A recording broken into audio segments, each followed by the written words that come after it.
Planning Commission meeting. Please rise for the pledge. I pledge allegiance to the flag of the United States of America, and to the republic for which it stands, one nation, under God, indivisible, with liberty and justice for all.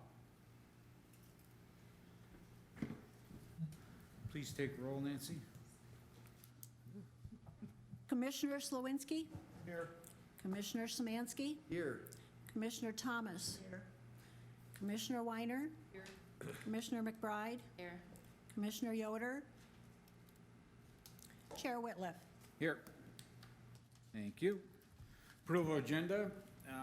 At this time, the Planning Commission may approve the July 6th, 2019 meeting agenda. A motion. Motion by Bob, second by Mick. Any discussion? None. Please take roll. Commissioner Slawinski? Yes. Commissioner Szymanski? Yes. Commissioner Thomas? Yes. Commissioner Weiner? Yes. Commissioner McBride? Yes. Chair Whitliff? Yes. Thank you. Motion passed. There we go.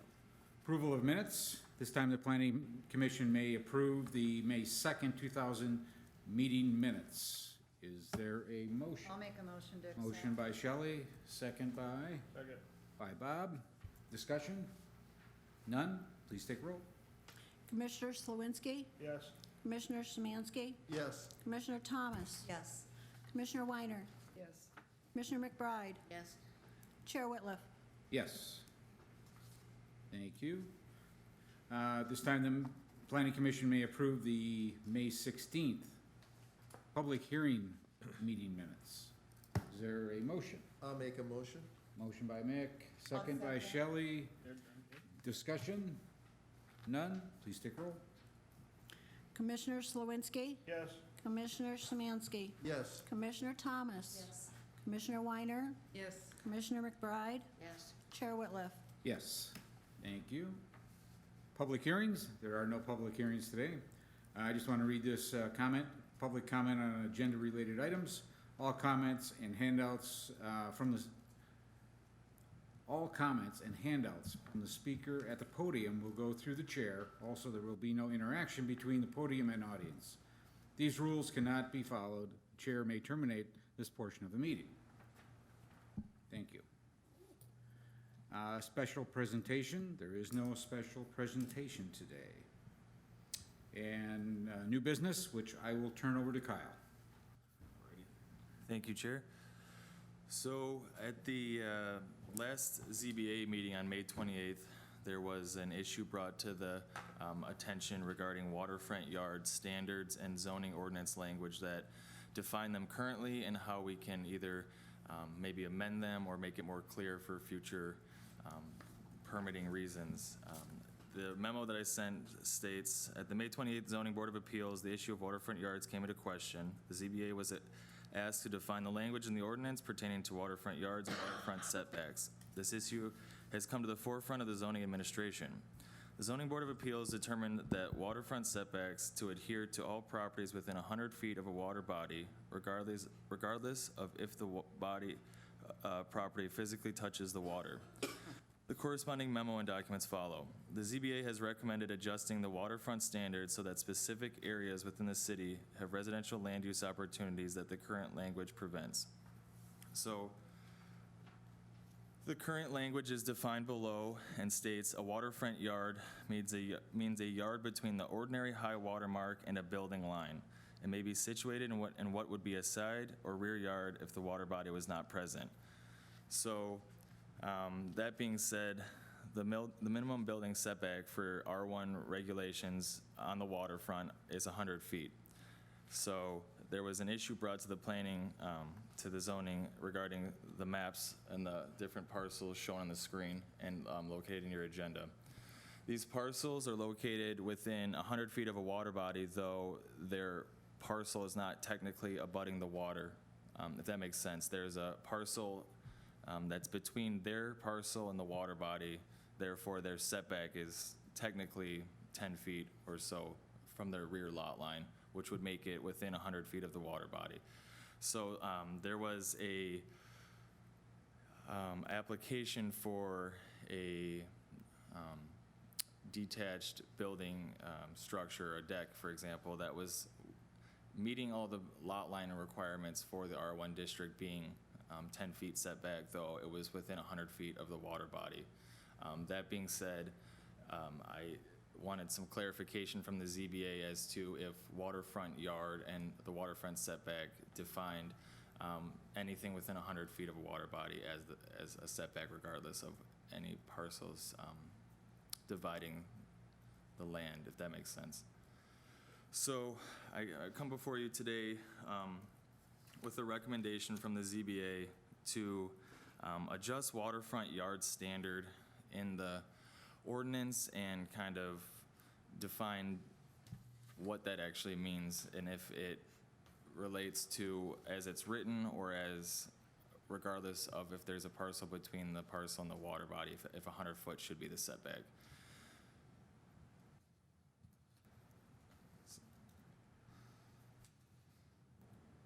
So I guess the question is, does the commission think that the waterfront setback that currently states a parcel that is abutting a water should be 100 feet from this water body, or if a parcel, even if it doesn't touch a water, should still adhere to the 100-foot setback? Well, on this one letter dated 5/21 from you to the zoning board, are we then going to consider those as waterfront lots? And in that case, if we're defining those parcels as waterfront lots, then do we look, or am I putting the cart before the horse? That's a great question. I don't know how to answer that. I personally don't know if a waterfront lot would define that, or if a setback from any specific water body, depending on, how far away they are, should be the standard, regardless of if they're a waterfront lot or not. Does that answer your question, or? Well, the way it talks in your note to the zoning board, that the former zoning administrator considered it not to be a waterfront lot, and so the 100-foot requirement didn't apply. So I'm saying, well, now are we requiring the 100-foot, or are we calling it a waterfront and changing the requirement for a waterfront? That's the part I'm not quite understanding. That's a great question. I would say that we would change the language in it to say that any parcel within 100 feet of the water should adhere to a waterfront setback, instead of, and I don't think the waterfront yard in general should hold as much weight compared to a setback, regardless of if it's a waterfront yard or not. Okay. Well, okay, I have, if I could. Okay, there's a couple of issues here. First of all, are you aware that some of the lots in question are right now being impacted by the high water on the river? Right, yeah. To the point where some of these, that the footage is lost 20 or 30 feet of their yard. So I guess I'm really unclear of where the high water mark is, first of all, on the river, because at one time, there was a beach in front of those homes. Right. And then also, the question pertains that if the city of Manistee owns the property on the waterfront, then how can you consider that to be waterfront property? And the Right. city does own that property, am I not, is that not correct? You are correct. I guess. So again, I went over this a couple of times, and I couldn't understand really where the issue is.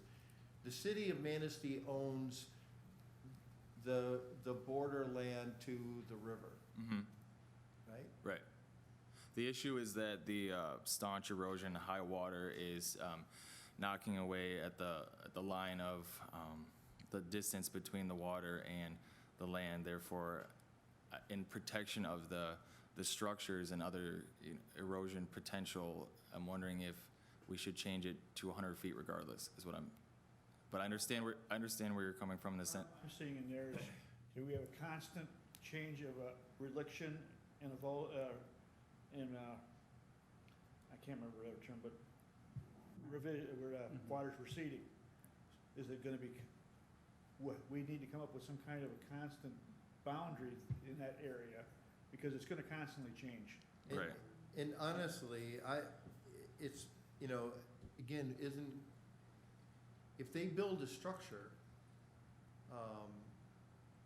we're not insuring that land, right? The city of Manistee doesn't insure that the bank is going to sustain. So if you build a structure within your 10 feet boundary and the land fails, that's an owner's issue, not a landowner's issue. And so that's one piece of it. The second piece is the other day, or a few weeks ago, we had a housing initiative that brought a number of different changes to zoning, and including, I thought, waterfront, on how we look at waterfront properties. Has anyone looked at that and seen what the new recommendation was for waterfront, if it was going to continue to be 100 feet, or if it was going to be shortened? I haven't looked into that yet. That being said, it was just recommended that we look at the waterfront yard and the setbacks regardless of it being 100 feet, and since it's staunch erosion happening and all the points you bring into context are very prominent in the sense that we can't necessarily regulate exactly where the high water mark is changing to. It was just a recommendation to look it over and to see if there was any thoughts about it. Wondering if the Corps of Engineers has a defined channel, their stuff someplace. And if we went from their defined channel, 100 feet from their definition of the edge of the channel, no matter what the water level is coming in, because that would give us a concrete boundary to go from. So there is a map coming out that FEMA's putting out that is looking at all the lakeshore areas here. And it's supposed to come out on July 10th. So we could relook at this if you guys want to after this map comes out. Maybe we can bring that in where they're looking at certain communities, and they are in some instances changing their rating to making where if they're part of an insurable community, they're looking at some of this and saying you need to meet higher standards, or you need to meet other standards when you're looking to build on waterfront or some of these lakeside communities. Yeah, like, And I get it if you're looking at building on a vacant site, but these homes have been there for 30, 50, 75 years.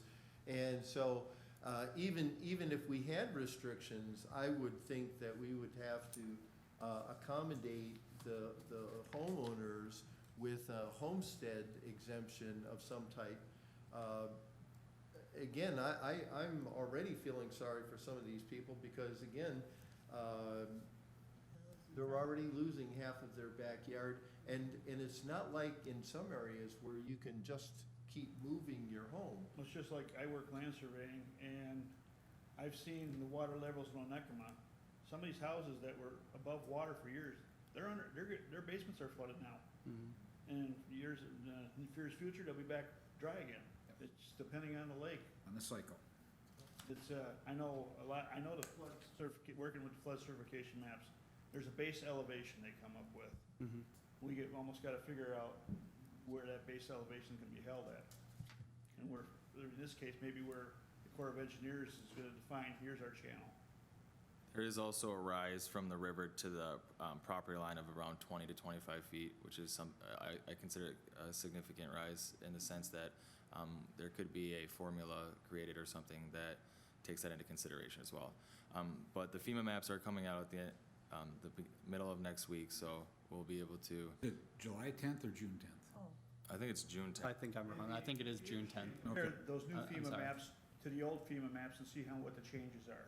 Right. Because they did quite an extensive mapping of the channel then, because I've seen those maps, I've worked with those maps, Right, so. And Spicer's probably has the same maps, so. definitely. But my opinion, at least now, is I would look at these properties as not abutting to the water at this point, and continuing with the status quo until such time is that we look at, this is a bigger issue on all the properties along the lake. Yeah, realistically looking, this is the only area we're having that issue with right now. Correct. I don't see it anywhere else along the river channel happening at this time. And also the Arthur Street project, I was confused, how do we build the Arthur Street? I mean, there's certainly not 100 feet between the construction of those facilities and the water. That preceded our time, I don't, Pardon? that preceded our time, I'm not. Yeah, I know, so- but what I'm saying is that if this existed, then, because they're almost, they're 30 feet? I don't think they're that far. I was thinking, They're about 15 feet. 15, well, I was giving them some leeway. But there was a lot So- of it before in there But the too. legal, But if we had 100, that's a city of Manistee. So, again, if we're saying it's 100 feet and you have, a condominium project built and they're looking at building more, I think we need to look at this from a much broader perspective. I was real confused and tried to gather some of my own logic behind what we were trying to suggest. And then how would we cope or treat the property owners who already have properties that are within that. How much soil erosion through the time this just didn't all lop off at one time. What preventative have the homeowners done on that, like retaining walls or something to prevent a bigger erosion like is happening now? But they can't up on top of the hill, because they can't put anything for preventing erosion up there, because between their property and the river is the city property. Right. So they can't really put anything on that. And then the other confusing piece is it sounded like when that 100-foot was developed, it was dealing with commercial properties. In other words, growing up here, Manistee Lake, the entire Manistee Lake was industrial. There wasn't a home on Manistee Lake. So it may have been that they were talking about industry structures being within 100 feet of the waterfront. There used to be sawmills everywhere. Century Boat had their factories right on the lake. Drop Forge, Ironworks, all the way across the rivers, Morton Salt. The current ordinance as on the board, as on the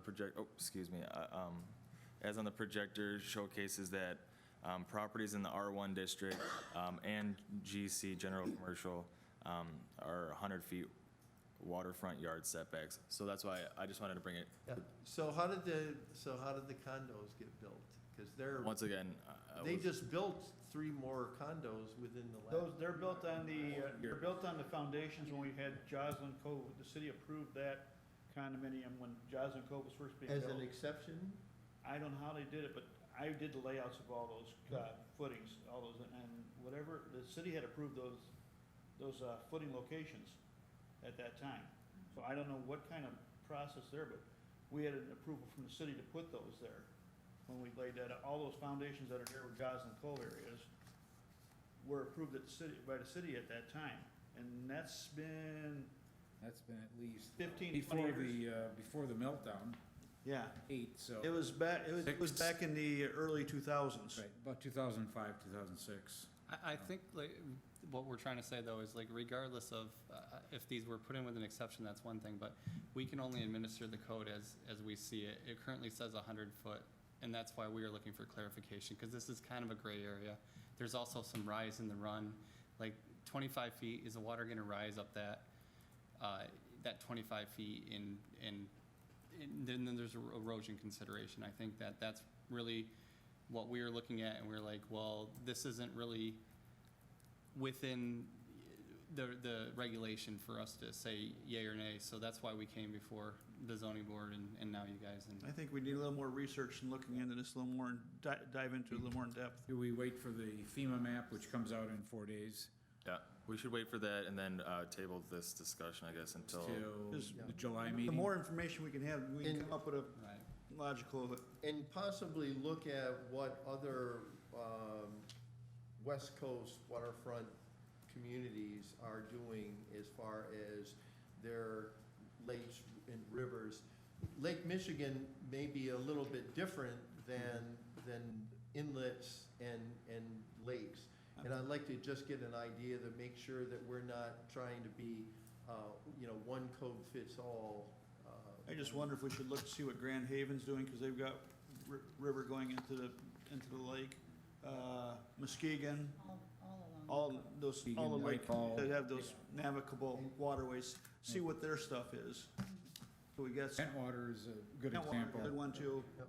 Stuff we can compare apples to apples on it. definitely, it is a serious concern with the water level rising, and it's just something to be on the radar for future developments, like you said. I mean, 15-foot setbacks, obviously, in my opinion, are a little bit short, if you will, and I just wanted to be sure that what the decisions that the zoning administration are making are what the commission is backing up, because this is a serious issue, so. Like I said, I'd like to see what these other Yeah, communities are definitely. doing, so we can say, okay, they're doing this and this is gonna work, is this not gonna Yeah. work? Do we wanna make it looser, do we wanna make it tighter? Yeah, and to put to me, there's a difference between putting a permanent structure at 15 feet and putting a she shed or a deck. So, again, I think when we look at this, we need to make sure that we're looking at all the different, land uses and not kind of just saying nothing goes within 100 feet of the water, because I think that's a little bit too restrictive. Okay, and that's something we can consider at the next, we can talk about that in the future. And you want to move this Fine to, to look at, I think we'll be better off on doing that. We should move it to possibly the next meeting, or maybe 2 meetings from now. that would be the August or July, which poses a question, when will we have our next meeting in July? Because the 4th is It's the 11th, I think. For the It was- 11th. 11th, okay. It was the following week. I think we should table it until at least July, but maybe even August. It's up to you, though, what you just said. I would Well- suggest August, because Right. Get a chance to look at the FEMA maps and all that. That, And maybe fit get the in commission? contact with these other communities and Okay. find out what they've got. Yeah, I appreciate that. Thank you. It was troubling on my heart, and it was a tough process in the sense that I wasn't clear as well. Sometimes ordinance language is difficult to read. I brought a lot of different people in, and I appreciate your input, so we'll look at this. Hard place things. Yeah, we'll look at it in the future. Thanks. right? So in front of each of you, you see there is a marijuana binder that has been created by the Planning Commission, or the Planning Department. Does everyone see those in between each of the members? Yeah. So I guess I can put on the dot cam now to show that. I'll share yours. Shelley, Okay. you got one too? Yeah, we can share. Sharon, So Share yours. I'll share with you. Sharon, okay. So Mike is our GIS person, and he created these maps in front of you, as well as the map that you see. Oh, no problem. Each of those are different binders, by the way, showcasing different districts in the city, which is showcased on the map here. So each of you is looking at a different district, like I said. So you can see the Peninsula District is highlighted in yellow, and the Marijuana Sales Overlay District is to the north, and the light industrial is located here, and then the general industrial is located here. So each of these districts has different regulations pertaining to different marijuana provisioning centers, distribution, transportation, and such. So we created these binders to keep everything synonymous and organized, if you will, for when these special use permits and applicants come into the office. So the first page of the binder showcases the map of the specific district, and the flap showcases different parcels within the district.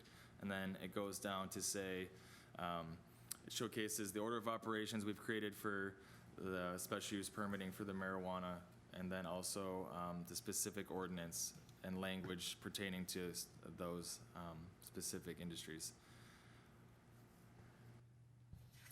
These are mostly for applicants, like I said, who come into the office. They'll be leaving with a copy of this, so when they bring in their applications, we're all on the same page, and we won't have to go back and forth with document transfer, because that takes a multitude of time. So I just wanted to bring that to the commission's attention to see exactly the steps we've made to make this run seamlessly. If anyone has any comments or questions, I guess, about the binders, please feel free. Are these stay in with you? These are our in-house documents. They're all in different folders on our planning drive, which will be printed out to specific applicants and put into manila folders for them to take with them. Okay. So currently, how many applicants have come to your office and inquired about different locations? I would say 20 is a really low number. I don't have that specific data because we don't have physical copies of applications just yet. As we know, there's a second hearing or a second reading coming up, but I'd say 20 to 30, maybe even 40. Everyone's. Is that primarily on the retail district, or is that in general across the board with different aspects of the industry? I'd say primarily in the retail district. The properties in that district have skyrocketed in price, valuing over 4 times or 5 times what they're assessed at. So there's a Makes perfect sense. there's a serious influx of eagerness, and we'll see what happens. But we have all of our ducks in a row in the sense that reviewing these special use permits will go as smoothly as they possibly can on the applicant's end, and so that's what we've done to keep everything running seamlessly. Moving on. Oh, Kyle, is there I don't think we talked about this during the last meeting, but is there a limit of stores? The amount of permits, there is definitely a limit. Those specific numbers, I think, are they're definitely in the binders. I want to say they're in ordinance 866 or 867, though.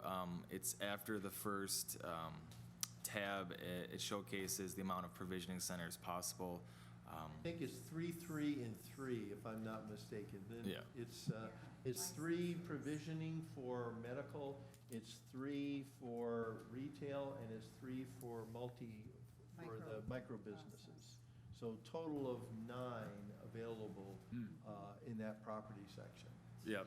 And But there are 3, but again, it's 3, 3, and 3 as it stands right now. we wanted to mention that the property has to be in control of the applicant, so as to having control of.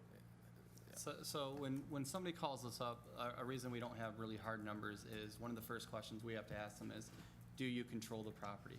Right. If the answer is no, we explain to them that they have to control the property for us to move forward with them. We didn't want to spend a bunch of time going through processes and applications for people who, in the end, were never going to control the property and couldn't get into the district or one of these other special use districts. So therefore, that's why we don't really have hard numbers as well. So once they do come forward and say, hey, we do have control of the property, or we have an agreement or a contingent with licensing to control the property, that's typically how it goes, then we're willing to move forward with them.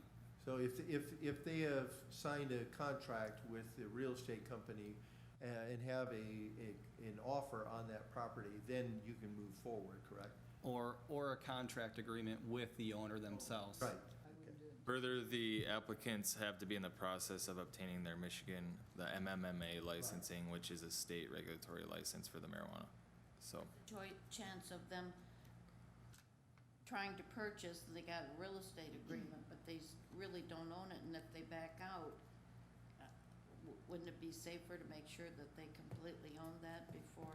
So one thing we've done to try to protect ourselves is we are requiring that they bring their contracts with them when they come in for the application process. We don't want, and there's been talk in our office of even having like notarized copies. Something that we can fall back on to say, hey, we're not going to lay all this groundwork with you to proceed and then find out you don't have the correct billing, or because we get calls all the time of people that want to place buildings that aren't in the MSO, and we have to explain to them, well, hey, you know, here's some guidance, you know, and here's what you need to proceed with. So, yeah, we are trying to take steps to protect ourselves, but at the same time, we're wondering, you know, not to go too far and too heavily handed on it, because if we do, we don't want to discourage people from coming in.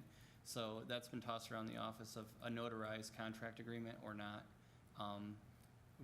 Right now, we're not requiring one.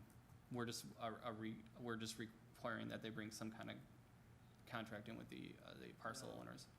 Are they required to actually pay their fee for, because that, if I understand that, that is a non-refundable Yeah, so $5,000 Yeah. application fee. once you submit the application and your fee of $5,000, like you said, it is non-refundable, whether you get the permit or not.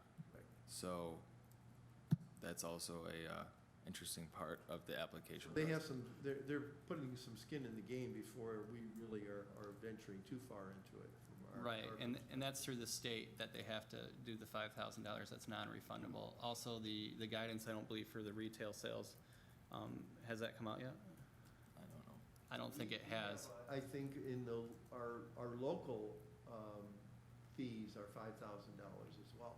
Oh, okay, so there you go. So, but in order to even proceed with us, they have to be going down the state as well, which is, I believe $5,000 as well for the application. So they will have skin in the game when they turn their applications. Yes. To answer your question, so.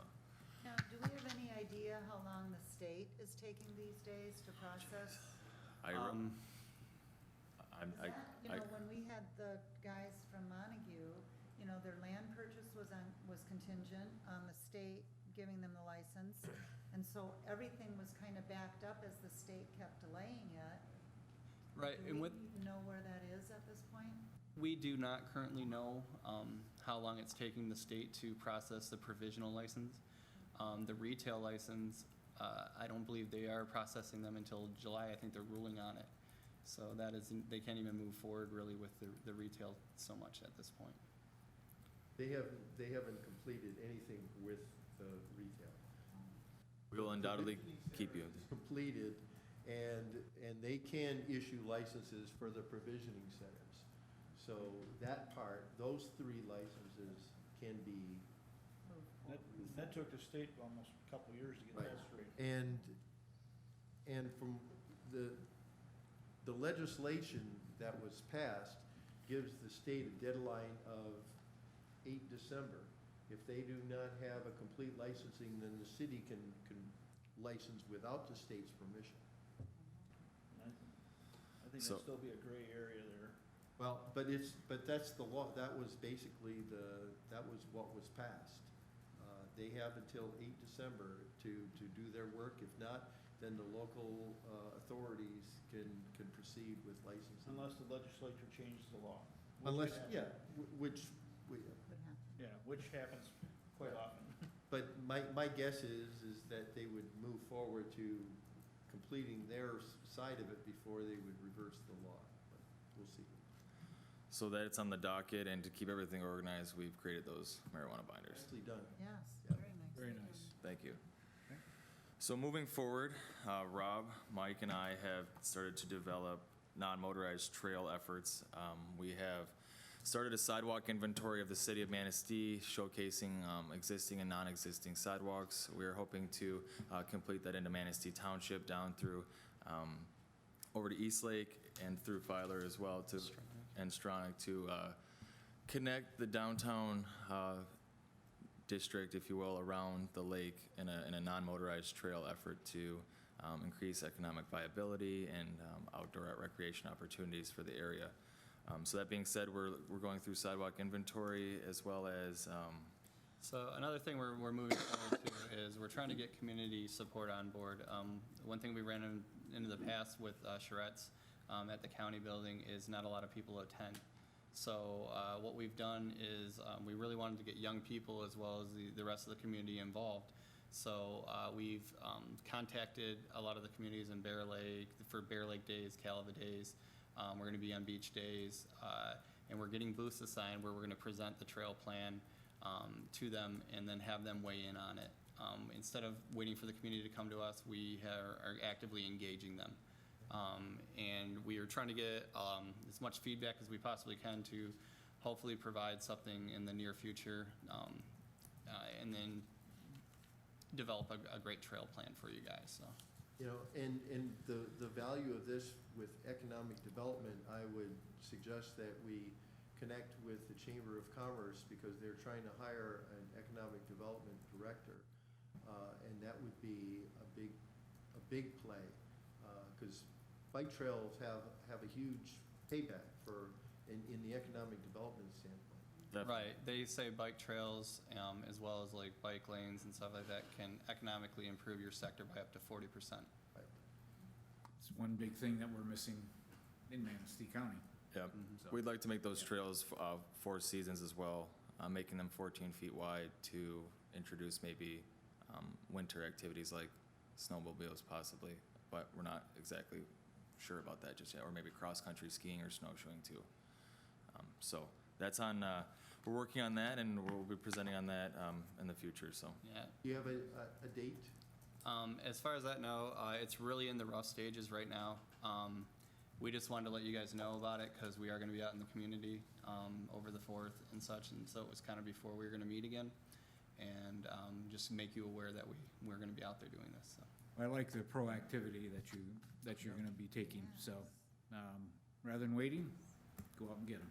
Thank you. Thank you. Yep. The last, job. thank you. The last new business item, number 4, it is brought to the attention that there's a possibility for someone to inquire about an amendment to a R2 parcel to allow for light industrial regarding boat assembly. On the screen there is the zoning map of the city of Manistee, as we've all seen multiple times. And in the lower right-hand side, if you will, on a parcel adjacent to the LI district, which is showcased in the light blue, is this parcel of question. The person has come to us inquiring if they should go through the amendment process, and we wanted to get your feedback and opinion if a parcel in this R2 district abutting LI should go through this process. The parcel in question has multiple buildings on it and would have viable ventilation and things like that. Where is that? I know Kyle's saying LI, he means GI. It's the general industrial. Sorry, I can, Oh. do you want me to- I can come point to it up I'm here. gonna say, yeah, that'd be great. Okay, so the parcel in question is, I think maybe in this corner or this corner, but regardless, it's adjacent to this district, which is the general industrial, I was reading, forgive me. So, it's close to Lake Manistee, and being that it's boat assembly, it's not allowed in the R2 district right now. So, But where is, Right there. I mean, where's, There- what is, Is that in the area of the old Century Boat area? yeah, it's That's where they had Oh, it a is? boat assembly there for years and years. pretty sure that's. Third, can I give the address, property's Kyle? supposed to be really, I don't have the address with me. Well, I have a general idea where it Like is, if I could say, Oh, sure. can I? Yeah, yeah. Okay, it is on 3rd and 7th Street, Okay. where the old A&A Marine Okay. supply Yep. company was. So that is R2 zone currently, and the R2 stipulations do not allow for that. If there was an amendment for that, we were thinking of amending it's on a key street segment too, which has specific parameters. So Rob and Mike and I were discussing amending a specific section of the key street to allow for boat assembly, and we were wondering the opinion of the commission. And going a little further in this, we had talked about possibly a sunset clause on this as well. So where it would only be a temporary rezoning along something along this line to allow this type of industries or startup industry. I mean, the book is, the place next to it also, would that all be included in that? It'd be all the buildings that are in the parcel. Two There- buildings, Yeah, the parcel, book so behind, both would yeah, be considered. Yeah, 'cause that whole parcel used to that's what they used to do there. Right. So it'd be reverting to the old use of the parcel, though the new use doesn't allow for it. I personally think it would be fine, and again, it goes back into the presentation that we had before about being a little bit more liberal in how we look at our zoning to allow businesses to grow, and, again, so I would have no, problem with that. I do like the idea that we make it to that specific operation so that it doesn't turn into a drop forge the next Sure. Right. owner, and we When you have say, a hammer dropping every. when you say boat assembly, what is that detailing? It entails manufacturing boats that are used for aquatic activities that would be sold. They'd be built right on that premise. Yeah. Can I ad lib on this, Kyle? Of 'Cause course. I know what's going on with this. Mhm. Go ahead. So what's gonna happen with this is that there is no laminating in this building. There are no smells, there's no spraying, there's no grinding, there's gonna be no dust. So when the product hits the door at Third and Seventh Street, it's going to be gelled, patched if there's issues, at an outside vendor. There will be no dust. It's just truly assembly. Putting the engine, windshield, cleats, loading it on a trailer, and shipping it out. So all the parts are just coming in from other locations, it's a Right. central assembly point. Right. The fiberglass parts itself are not produced at that facility at all. So those could be built at Norons or Four Winds or Service. Wherever they're gonna be built, we are just putting parts, or they are putting parts together. What is that gonna do with like semis coming through like they do going to Morton and stuff, add more? Well, Simmon is Well, already semi. But it's already, it is That's what already I a say. truck route, so More. it already meets that requirement, so the criteria already exists for that street. Probably the only semi that will be coming through would be an engine, delivering engines. Yeah. Because there is really no carpet in the boats. And they would follow the truck route. Truck route, yep. How many people would that employ?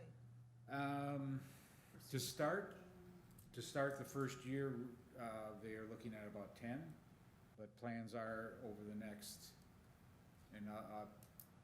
the next 3 years to up production and move. But So it it's- could be up to 50 people working, And- not in and- that location. And that's where we had discussed a sunset clause, if need be. So if this was a temporary, Kickoff. a kickoff where they're going to provide more jobs and then therefore need to move, obviously you wouldn't want them building up that area too much. So you would put a sunset clause on how long you would allow this. That is residential there too, It is. yeah. It was originally, back in 97, there was a special use permit granted for A&A Marine. Mm-hmm. That's just something for record. You gotta remember, that's the old main highway, Right. before 31 ever got through town. Yeah,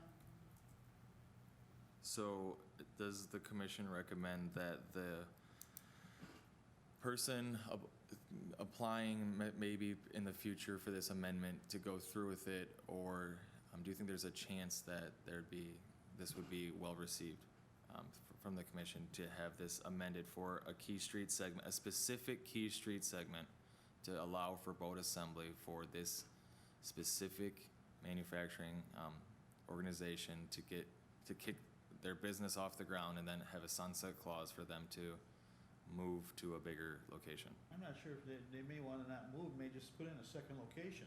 They may wanna just put a second, Out there and do something else? And that sunset in the amendment can be looked at later is just something that we thought about if there was concern about them getting too large in the residential area.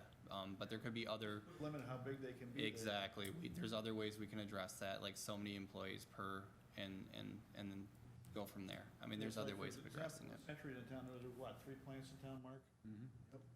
So it's not unusual to see the same company have, as long as you put that clause, the sunset and the one about the laminating smells and stuff, Okay.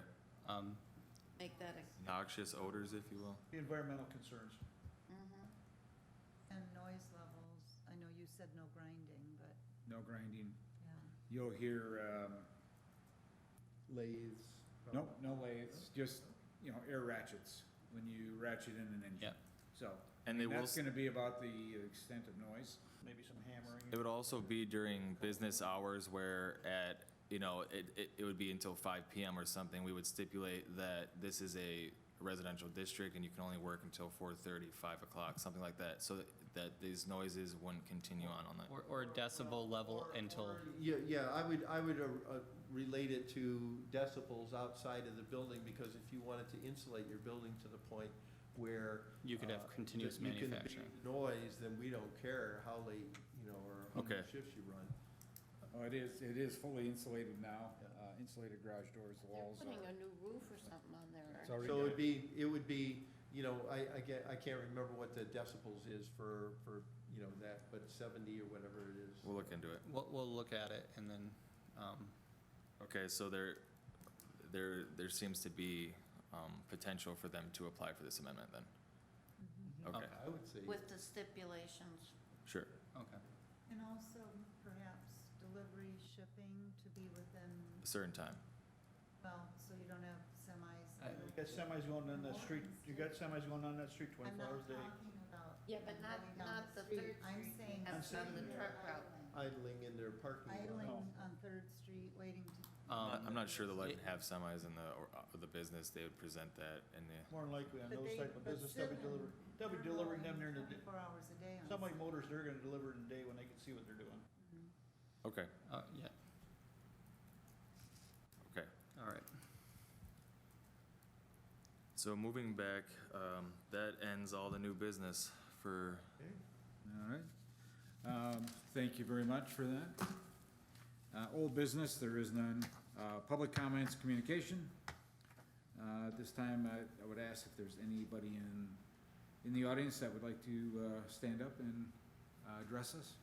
If so, please approach the podium. Name and address, please. You have 5 minutes.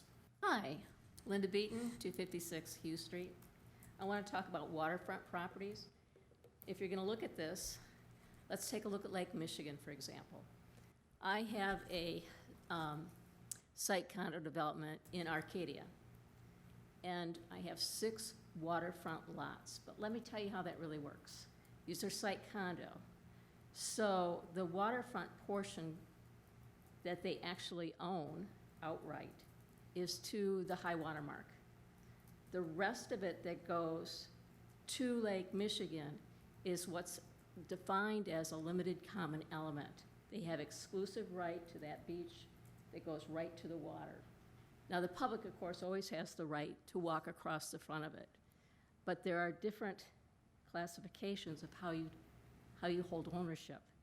So there's riparian rights, which we don't have on Lake Michigan, but there are riparian rights in the river. So those are other things that may play into what you guys are trying to accomplish here. So that's my comments. thank you. Thank you. Thanks, Linda. Anyone else? No? Okay. Correspondence? Is there any correspondence?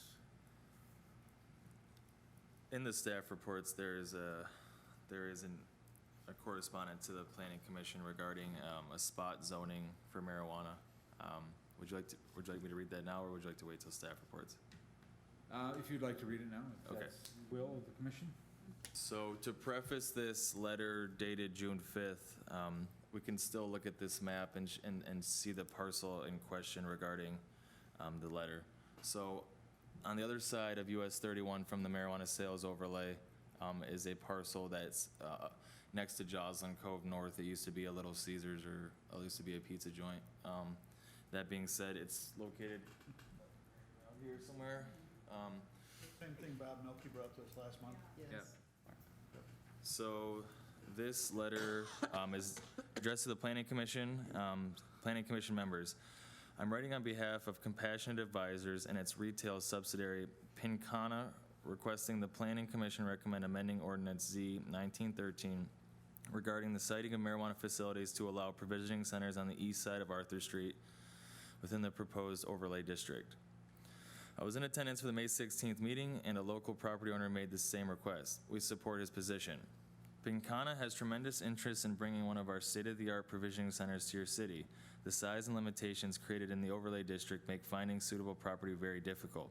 We make significant improvements and investment in our properties. Our design concept is one of an upscale professional aesthetic combined with discretion meant to blend seamlessly into the community. I have attached a company bio that includes renderings of our design concept. The overlay district provides the most commercially viable zone for these facilities due to its high percentage of commercial property and uses and the distance from sensitive uses such as schools. That being said, it seems arbitrary to establish a zone on only one side of the sole artery running through the overlay district.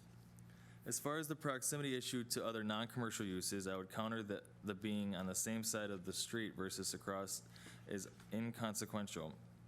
Also, due to the extensive investment in security at these locations and the injection of a new industry into the community, property values see a positive effect greater than the national average, with a link to how living near a marijuana dispensary affects your home price, dated April 22nd of 2019. We acknowledge that the ordinance will not be in effect until late June. However, the structure the city has set up for applicants and the requirements for making an ordinance amendment would require your body to move quickly to accommodate any potential applicants seeking relief from this limitation. We urge you to make this recommendation to City Council for their review and hopefully action by July. Thank you for your prompt attention to this matter. Signed, Gerald M. Griffin, President, GMG Public Affairs Consulting. So with this, they've submitted a presentation as well. Is it necessary? Would you like to see the presentation, or does that? Okay. Well, we already had how many complaint letters from residents? Right. And they're on the east side. Mm-hmm. Our overlay is on the west side of 31. Now we're gonna really tick them off and put a little, because it's a small building, Mhm. make an exception for this Especially one. And it's not zoned. Campground. I'm sorry, this Yeah. is, the issue is not location, it's zoning. I agree. This is zoned waterfront, and I would think it would be a terrible mistake at this juncture. Again, and Everybody's. my opinion is that in a few years, I mean, you know, the city has to make a start, all right? So we've made a start towards this process. You know, there may be opportunities in the future for other districts that are zoned appropriately. Mhm. But waterfront There's zoning only is, so much. would not be one of the venues that I would put forward as an exception. So I would take it as we're not interested in seeing the presentation? Somebody Is that? Somebody Yeah, might. you know, I just think we're gonna open we up can, but Pandora's box. My issue is that it's just not zoned for. Yeah, and We, Right. we do this, somebody else is gonna come over. Right. Let's go by word. Right, Besides the I got a box piece and of everything property else. over on So, the, so the other key thing to keep in mind, this is for provisional. Right. And the other districts with a special use permit do allow for provisional. So to spot zone for that, for provisional, correct. when there's other districts available for that, is something to keep in mind too. and opening up the can of worms for spot zoning is detrimental. It's- And And we you're looking for trouble. don't recommend that. And the owner of the property is looking to sell it. So I would I I get would say it. no.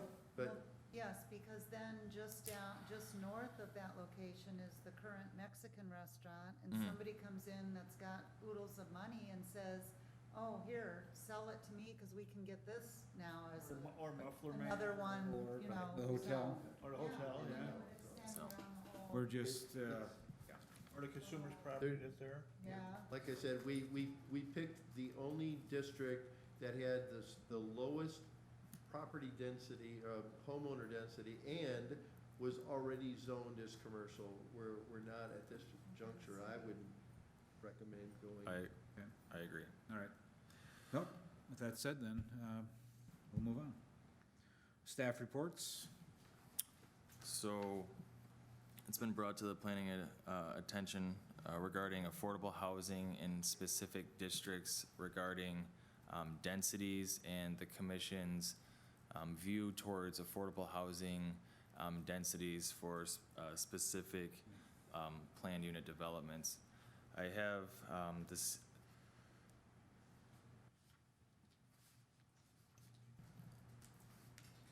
In the C2 or C2 district, the neighborhood commercial district, there's allowable special uses for planned unit developments, and the densities are a certain way that an applicant, if you will, we've discussed hiring the density for a planned unit development application, and wondering if the commission would recommend that a planned unit development application goes through for affordable housing to allow for higher densities than what's allowable now. That being said, there is a presentation that goes along with this, and would you like to talk about it, or would you like to talk about the project, or no? Okay, feel free. I'll put up your, the different constitution for your organization, and maybe we can talk about that. Does that sound good? Okay, hold on. Yeah, it would help. Here, how do you, What are you trying? plan? I'm George Butler. I'm one of the pastors at the Tabernacle Church at 77 Hancock and First Street. I'm a resident of Manistee and been here 10 years. And find that the city's very interested in affordable housing, and I'm gathering my interest with a group of people, some from my church, some from other churches, where churches have that interest in poor folks finding affordable housing. And so our interest would be to find a larger building in which there could be multiple units at 500 square feet, understanding that's your minimum. And so initially we looked at something like the Northern Hotel on Washington Street, however that's sold. The next largest thing we could find in the city seemed to be. That fell through. I'm sorry? It fell through. Oh, interesting. Same question applies whether there or now we're looking at the historic Red Schoolhouse, which is now a licensed child development center. So in that facility, we look at the 8,000 square feet and say we could put 10 apartments in there, 500 square foot each. And we think we could run a building like that with nice loft apartments for $500 rent per month. And so we're questioning, would that fit your interest or not? We're not going to arm wrestle, we just want to know how you feel about that. Could we put in 10 loft apartments, that is an efficiency essentially, bedroom in the one room and kitchen in the one room. We drew out just a concept of that or an idea of that. That block that you're looking at on the screen now, that's 500 square foot. Kitchen, bathroom, probably a bedroom, and a living room. And so nice 12-foot ceilings, and so if we could drop 10 units in there, we think we could make the building pay for itself and still provide affordable housing. We would prefer not to do a mixed use, although we could put in micro enterprises in 500 square feet in some of those units if that's what you needed. But our interest is housing. How would you feel about 10 units in a nice, attractive building like that? Big parking lot, enough for 25 cars. These units would probably be one person, two, maybe a child possibly. But we'd like to do that. So if somebody had a fairly high income and low income, like $20,000 a year, 30% of their income for housing would be $500. They could have a nice loft apartment. We don't like the loss of dignity that happens with people when they rent for $600, $650, $700, $750. And there's mismanagement. They can't get things fixed. They can't get, sometimes it's unsafe in their neighborhood. Sometimes it's just human dignity is lost. It's just unclean and things leak and don't get fixed. We want better than that for people. We believe we can provide a very nice, in this case, a loft apartment, 12-foot ceilings, historical building with the wood floors that are original to it. and do a nice job. So are you inclined or not? We aren't going to fight for anything. We just want to see what we can do that's in common. What does the city want to do? We want to be a part of that. Would this building work, or would Northern Hotel work for the same kind of a concept? In either building or facility, would you be looking at a property manager to live on the premise? Yes, definitely.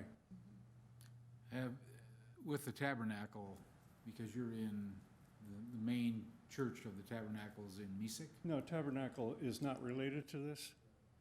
Okay, It's simply an interest of mine, okay. and Right. finding other clergy especially in Echo His Love, interested in, You're talking about the tabernacle that's over by Trinity Lutheran, correct? That you're with? No.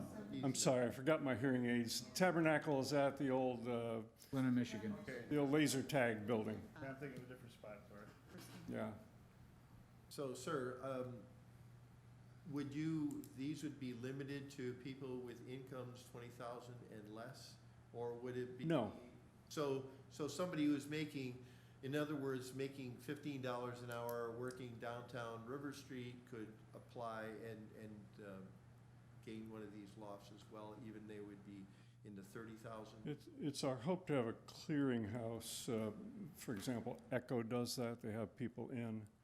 If you can pay a $500 rent, we're not restricting that, but we haven't worked through those details, but we would like to see people below the poverty line getting a shot at it for all Okay. kinds of Sure.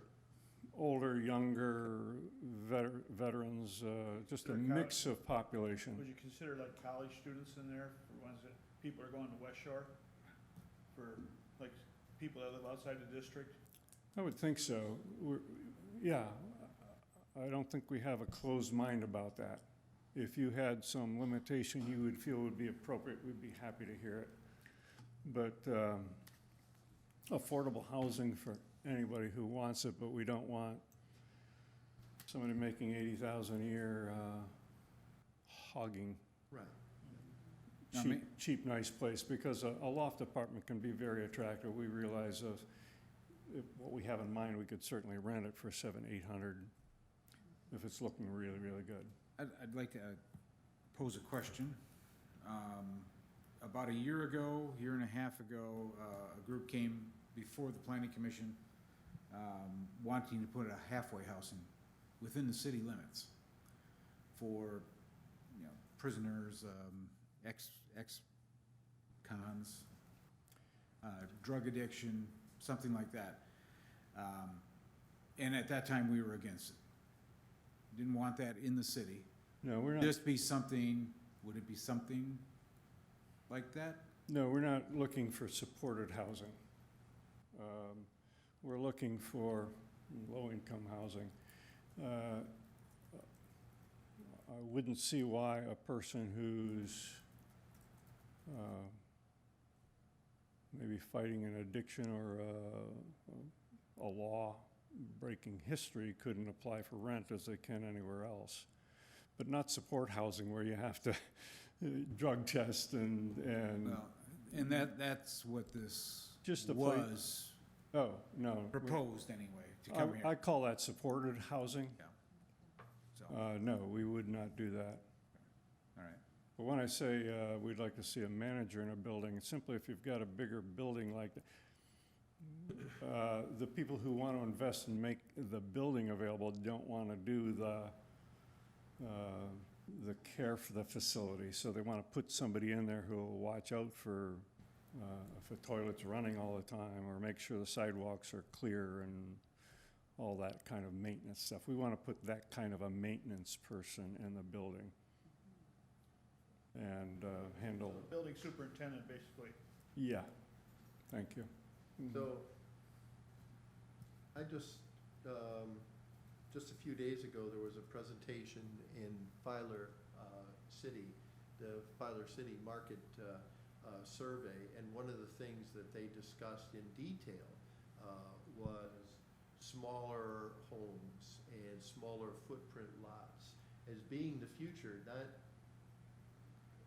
across America. And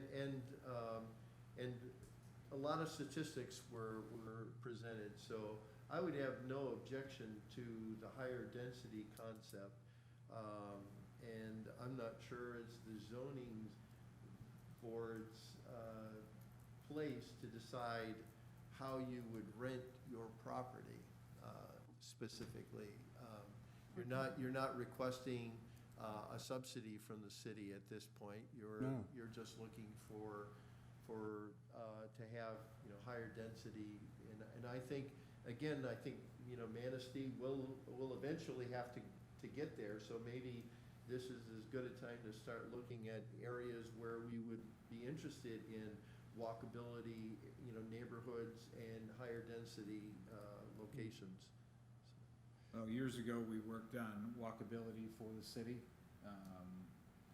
and this project sounds like it would help that. But the only other question I have on this is, it's a one-bedroom unit. Yes, efficiency or loft.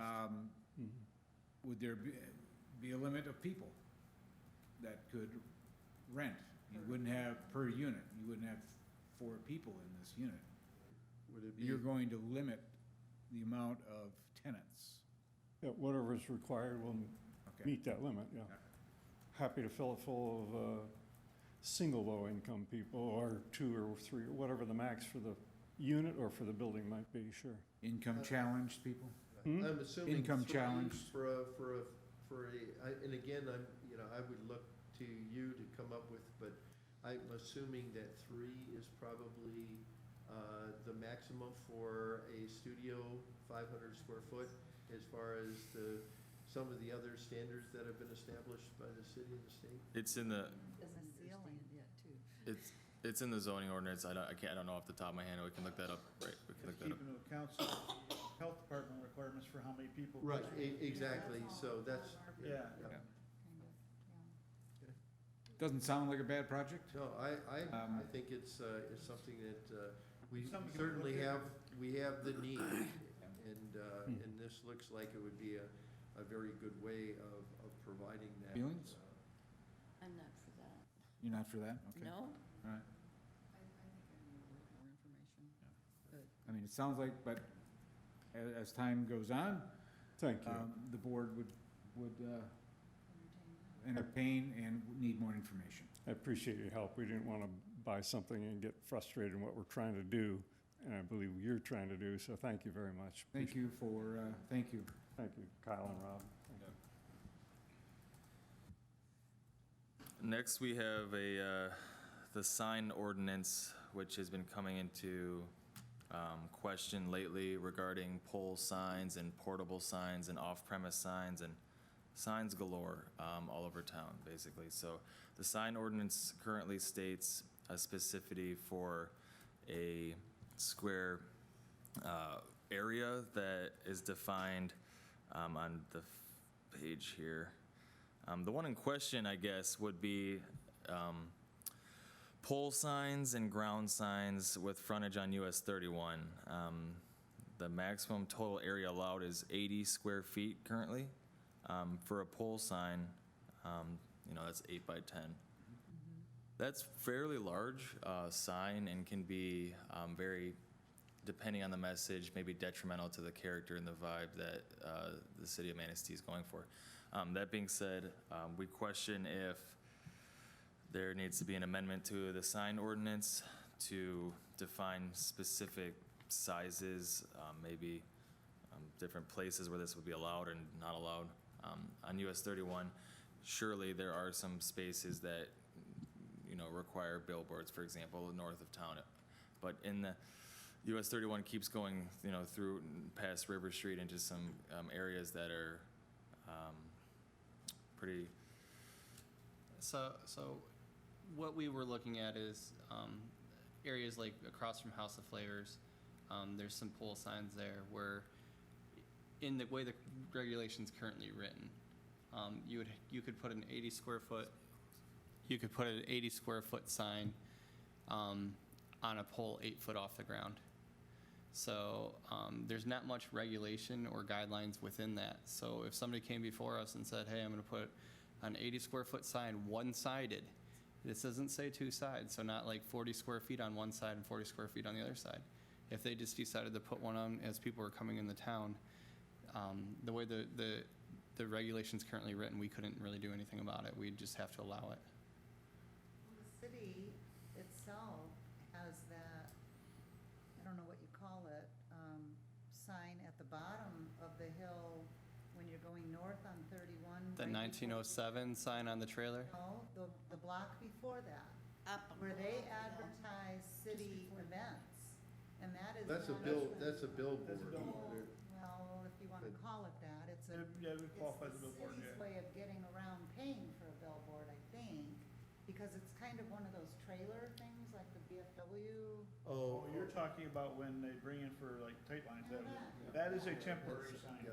Oh, That's- so that doesn't qualify.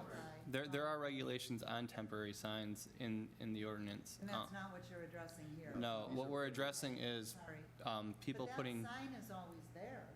It just, what's on it The, changes. the exempt signs for any public notice, traffic control, or anything applicable to federal, state, so that could be why it's exempt. We're not exactly sure about that specific sign, though the one in question is across from House of Flavors, and it's a very large sign, and these pole signs is the one in question, so. That sign used to point to a lot of businesses. There was multiple signs on that years ago, wasn't there? Yeah, there's a United Way sign at the top. Oh, a lot of business signs on there that Yeah. before, that's not counting what's on there now. Okay. There was older business signs years ago on that pole. So, so my thought would be if you want to take a model, because again, I think a lot of things have changed. I'm guessing that other places that have main highways going through their communities have already started addressing things like ticker tape signs and a lot of flashing and electronic signs that are distracting.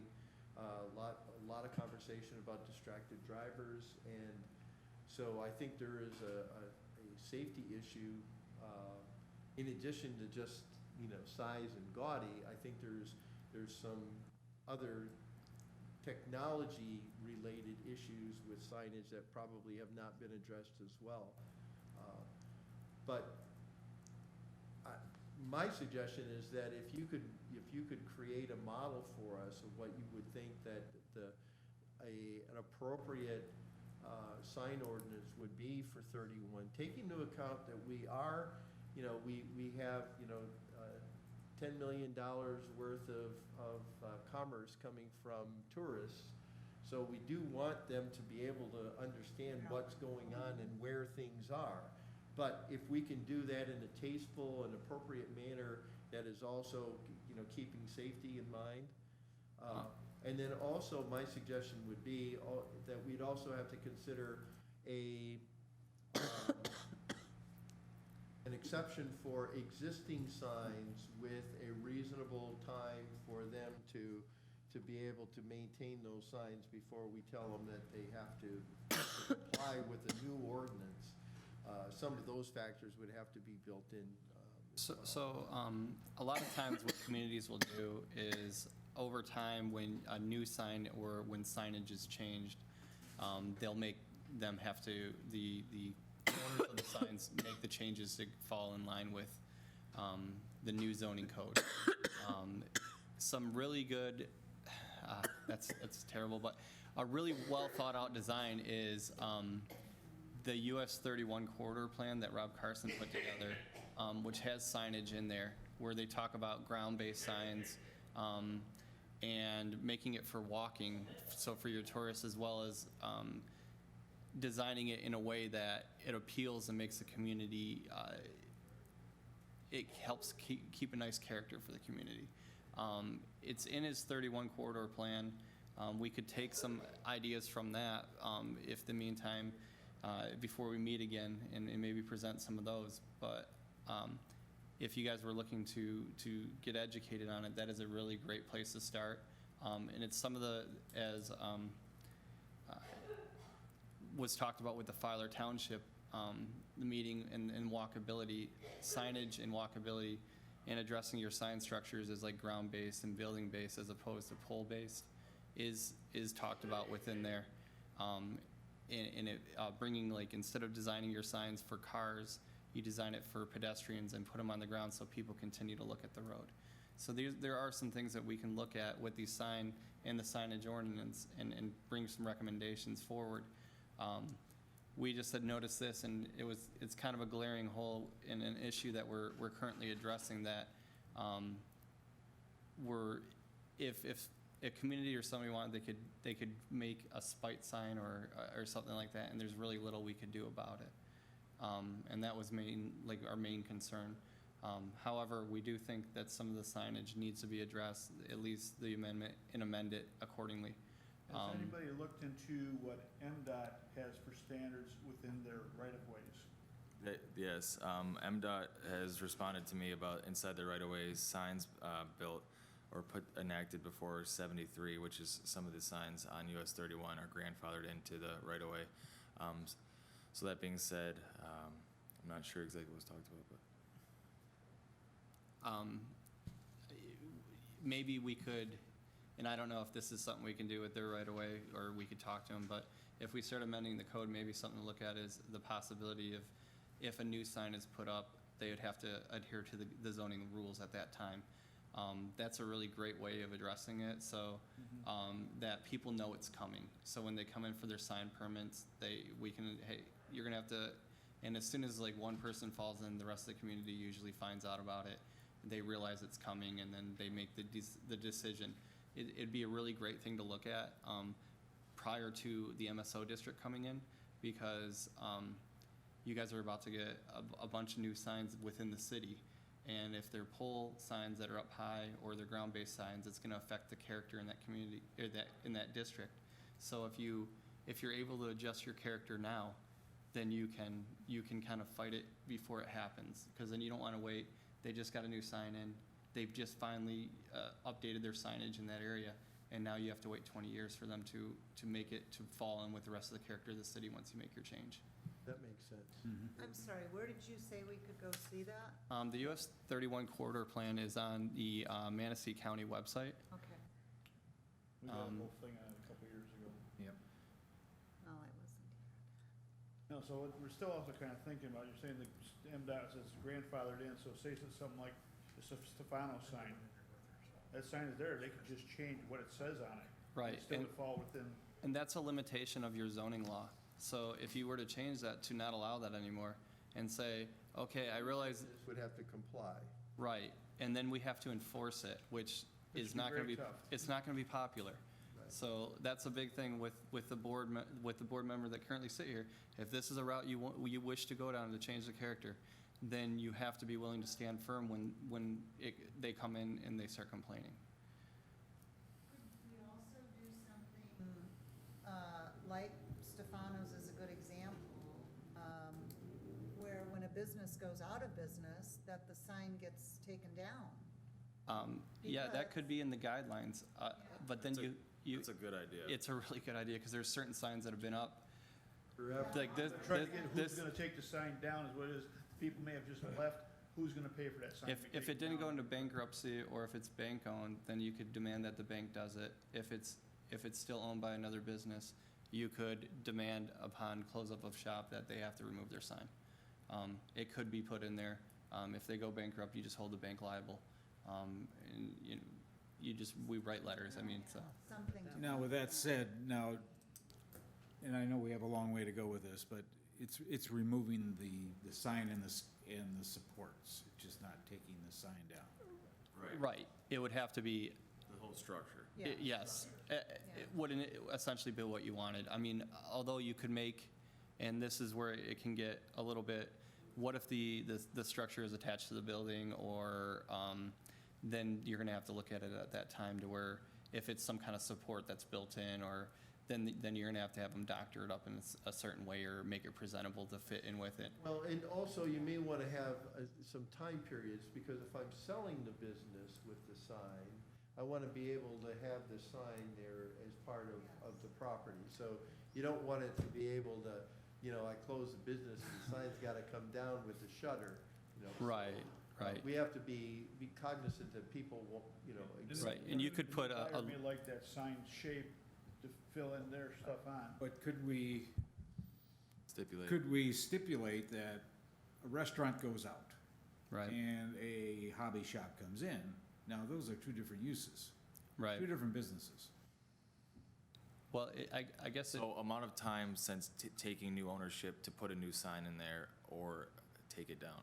Is that what we're talking about? Yeah, The amount of some- time yeah. stipulating between changing of ownership hands and the property owner, the new property owner has a certain amount of months to put a sign in that complies with the old grandfathering or take it down. Is that what we're talking about? Yeah. and I think really realistically, a year would be probably a long enough time period to sell a building and do something with it. Okay.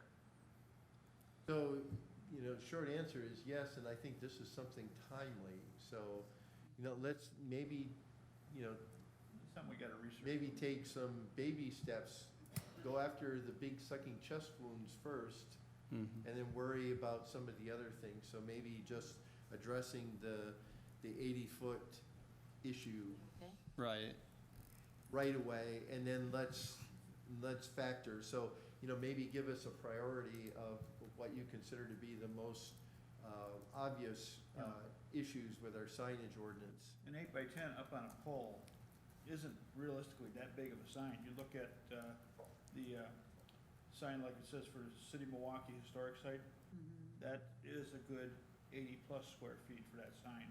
How far off the right of way, or how far off the road is that sign? Not very far. Okay. is it further than the 8 feet up? It's the standard highway sign height. So we'll look at the issues of the sign ordinance and develop an order that we think that we should present to you regarding changes. Okay. Okay. All right. But let's not do everything at once. Oh, sure, yeah. It'll be, Okay. Let- You know, we're only volunteers, so we can only swallow so much at one bite. we'd have to have an increase in pay. yeah. We have a lot of other things working on also, so. We have a, I'm saying, yeah, you know, Yeah. give us something that we can. You go from nothing to zero. In 2 seconds. Okay, so the last staff report I have tonight is regarding ADA ramps and senior citizens regarding land use permits for temporary ADA ramps. Currently, a land use permit is needed for an ADA ramp, for temporary ADA ramp. And that being said, senior citizens who need ADA ramps are already facing many hardships, and I'm inquiring if the commission thinks that the land use permit application or the land use permit fee is necessary for seniors to continue with their ADA ramps. I would say no. I mean, if they've got a permit for their car to be handicapped, I'd say that's enough proof that they're handicapped and deserve the ramp. Okay, If they, they've got a handicap permit for their vehicle. And there shouldn't be a fee. yeah, okay. So is there a recommendation from the board What's your feeling? to, I don't feel they should have to be penalized beyond that. Financially. Pam? Yeah, They're going through enough hardship as it is. yeah. I think Okay. we're all in favor of not having any type of fees, so, all right, well, that concludes the staff report section. thank you. Next, member discussion. Marlene? No, I just think we're doing a wonderful job, everybody, and I'm happy to see the sun shining, and our new people here are doing a good job, and I think we're getting some good points brought in, and hopefully we'll make everything work a little better for everybody in the city. Awesome. Pam? I'm really thrilled to hear about the non-motorized trails. I'm a cross-country skier, and I have to drive to get someplace where I have to do it. If I could have someplace in town, I would love it. And my husband bicycles, so yeah, I'd like to get him off the street and onto a trail, which he has to wait until he gets to the township, Yep. by the way, to get to a trail. Kelly? Kind of talking about the trail, is that going to be for vehicle, non-motorized only, or pedestrian as well? Bicycles. Bicycles and Mainly, so and- non-pedestrian. it'd be pedestrians as well. It'd be hikers, Runners. cart pushers, like, Trails things. So it's gonna be a 14-foot wide trail, 7 foot on each side, Maybe with lanes. possibly. I mean, this is all, this, Bikes. this, we'll bring that up in the This would future, be- you know? I mean, you laugh, but No, I of lived course. No, in you're right. California with rails to trails, Right. and bikes would run pedestrians off the trail. right, and I've seen them where they regulate them, the bicycles to one side with their own lane. Yes, These that's are things that we're hoping to gather in the community gathering sessions and move forward from there. Obviously, right now, we're, Available for everybody, right, really. and what we're really trying to concentrate on right now is finding appropriate areas to cross the city, as well as into Stronach, East Lake, and Filer, and then trying to see if these are practical areas we can cross. So really, right now, we're in the process of inventory the sidewalks and saying, with what we have, how much do we need to add, and what can we garner and get and beg, borrow, and steal. So. Many places, people say, we don't want it in this area. Right, and that's another issue that we ran into. I talked to my neighbors in Filer about it, and they're against it.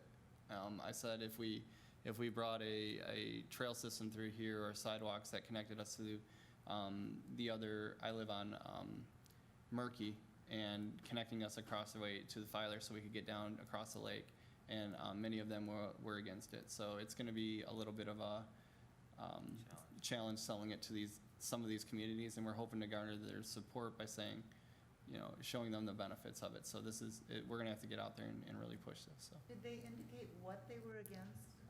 A lot of them are against, people, just losing their front yardage, things along those nature, notions, and then with trail systems, we'd like to, somehow provide a buffer, so like if we put in these trail systems and we implemented lighting and trees to act as a buffer from traffic, it would take up more of their yards, but realistically, on an 8-foot section, they might be losing 11 to 12 feet of their front yard, and for some people, that's not realistic, because they are pretty close, so that goes back to the sidewalk inventory and finding appropriate places to put this. So that's kind of where we're at, but just gauging my neighbors, and they were not really open to it, but their house was also very close to the yard, but we'd have to find appropriate places to pass this through. It's trail planning is what it is, just where the appropriate locations are. Mhm. It may not even be anywhere close to any residential area. It might not be. You might end up down by Price Road or Fox Farm Road or something with it. Right. Road or- Yeah, and it might be further down that we just end up pushing it, just because not only is it easier, but there's road space for it. So like I said, we're really in the infancy on this. I know it's exciting, but we really are just really breaking ground on it. But like I said, we really wanted to introduce it to you guys because we're going out into the communities to start gathering support, and we didn't want you guys blindsided not knowing what was going on. Benzie's got a nice trail system up there. Yes. with them.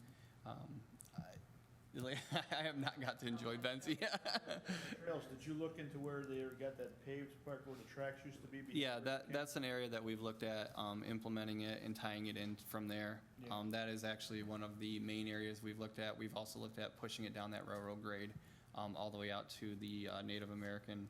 The railroad grade used to go all the way through 22 there. Right, there's certain issues with trusts, and a certain member of the trust that is against it. And I know Rob is working on that. As far as how far he's gotten on it, I'm at this time unaware. I just know that is something that we have talked about. But realistically, we'd like to use that railroad grade and push it out that way.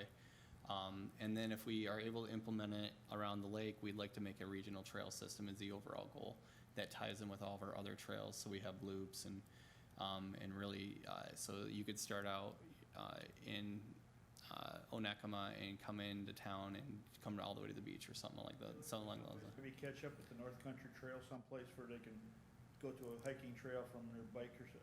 What- Hike this to the North Country Trail. I mean, right now, we're primarily looking around the city because we know it's lacking, but the overall goal is to establish a regional trail system. Right now, like I said, we have a certain idea, and then we as we get it and grow it, we're gonna try to implement more and more.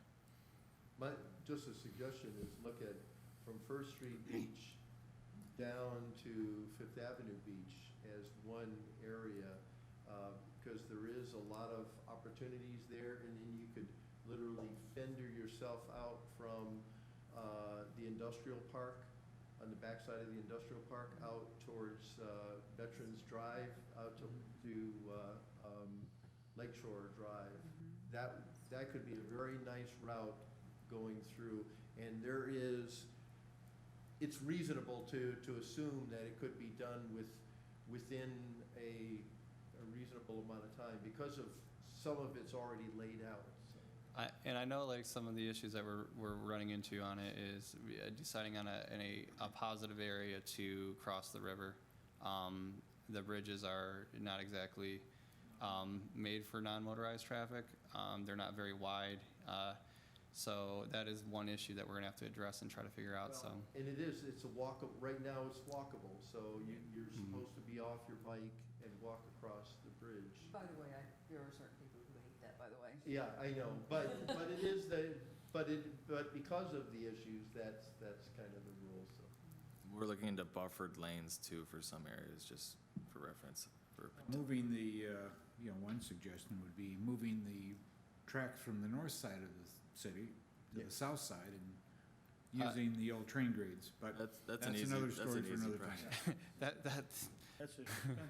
It is. That'll happen. we have looked at the railroad grades. I know that is something that is actively being looked at.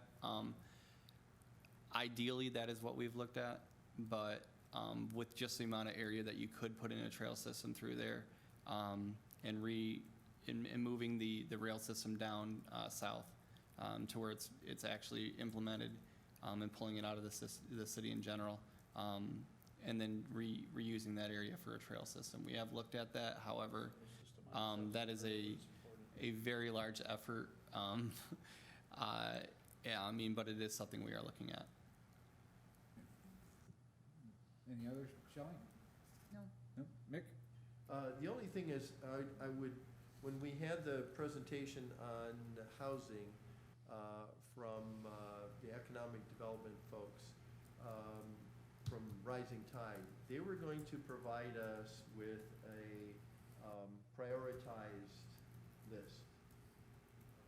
So if you could just follow up with them and see, yeah, remember because they had, pages and pages and pages of stuff, and we had asked them to give us a priority saying, based on our community and now, what are some of the things that we could do from a zoning and planning that would make sense, again, one step at a time.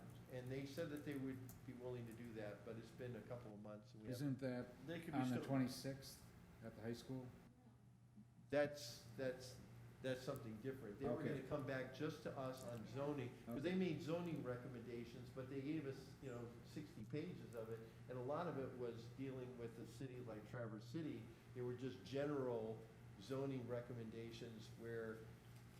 Going through a plan like that is a time-consuming thing. You can't just bang, bang, bang. It could be 6 months to a year before they have something on that even. We'll check into it. I Yeah, mean, just if we could get an idea. We can give them a call. That's just a telephone call for us. So, I mean, and just find out where they're at on it, if that's something that you guys would like us to look at.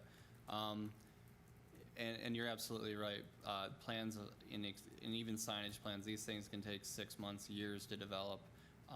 And implementation, they're supposed to be, your master plan's supposed to be about a 30-year plan with 5-year objectives set into it, and then you look back and see if you meet those objectives and then adjust fire. These things take, depending on the size of your community, years to develop. So when you're talking about looking at rezoning and like your zoning issues, it's not uncommon for them to pull something quickly and then trying to adjust fire, but a reminder that they owe it to you is not going to hurt us to let them know, and it opens a conversation with us, with them. I don't think I've met those individuals over there yet, so I tried to go to one of their meetings 6 months ago, but they rescheduled and I wasn't able to make the other one, so it'll be something I'll look at, or we'll make a contact with, so. Bob? Nothing really, except Mark, go have fun on your anniversary. want to plant grass, so. The only thing I have is, about a month or maybe 45 days ago, I brought up something from Best Drug Rehab, about a smoking partition that they were supposed to put in several years back Oh. when everything was granted. Are we talking about 900 Vine Street? Yeah. So we issued a letter that came back about 2 weeks after the first issuing. We haven't heard anything back since that letter. So the first letter went to not the right address, or I'm not sure exactly what happened, but I'll make a point to double check back with them sometime next week. Okay. Because their smoking section is still in the front area in the parking lot, is that right? Mhm. Okay. Yep, thank you. I don't have anything other than, thank you for your diligent work today, bringing everything to the table. Thank you very much. And with that, I would take a motion to adjourn. Motion? Second? Second. Meeting adjourned. Third, fourth.